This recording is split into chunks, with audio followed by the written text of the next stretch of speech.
আসসালামু আলাইকুম। আপনাদের গেতিম ভাইয়ের রান্নাঘরে আপনাদের স্বাগতম। আজকে আপনাদের জন্য পাকোড়ার রেসিপি নিয়ে আসছি। দেখুন কি সুন্দর, বোঝা যাচ্ছে কতটা মুসমুসে।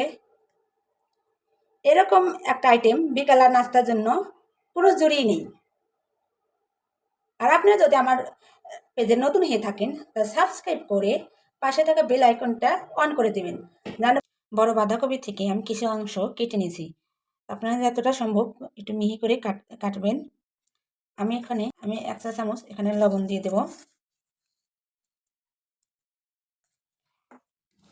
এখানে আমি হাতের সাহায্যে এটা মাখিয়ে নেব। পানিটা বের করে নিলে পাকোড়াটা মুসমুসে হবে।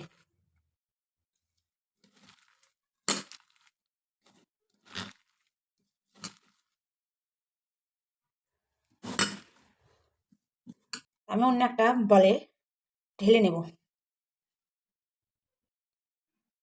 আমি অন্য একটা বাটিতে ঢেলে নিছি। এখন আমি 5টা পেঁয়াজ কুচি করে কেটে নিয়েছি।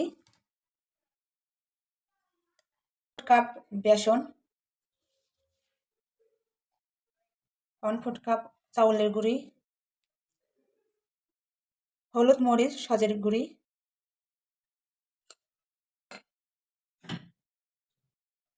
একটি ডিম নেব।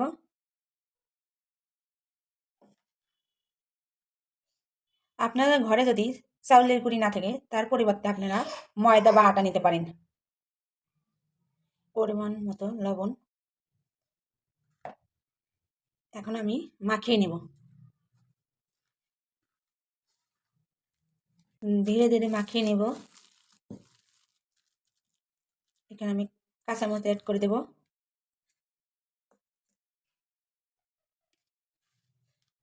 ধনিয়া পাতা কুচি দেব, দিয়ে আমি আবারও মাখিয়ে নেব।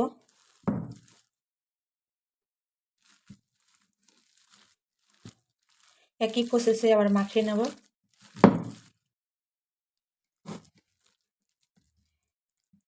সুন্দর করে মাখিয়ে নিছি।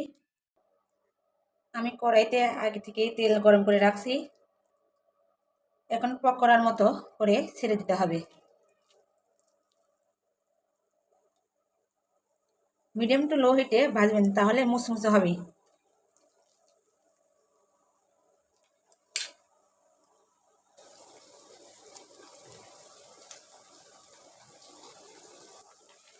এক পাশে যখন লাল লাল ভাব আসবে যখন লালচে ভাব আসবে তখন আমি উল্টে নেব। এই পাকোড়াটা ভাজতে মিডিয়াম টু লো হিটে ভাজতে হবে, না হলে ভিতরে কাঁচা থাকবে আর সেদ্ধ হবে না, কিন্তু পুড়ে যাবে।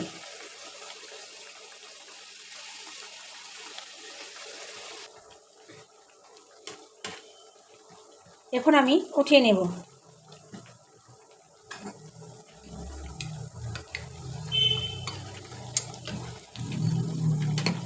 আমি তেলটা ঝরিয়ে নেব।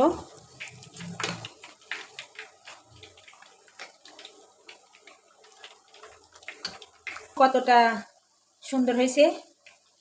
এখন আপনারা বিকালের নাস্তা বা পবিত্র মাহে রমজানে আপনারা পরিবেশন করতে পারেন, বা বিকালের নাস্তা হিসেবেও এটা ব্যবহার করতে পারেন।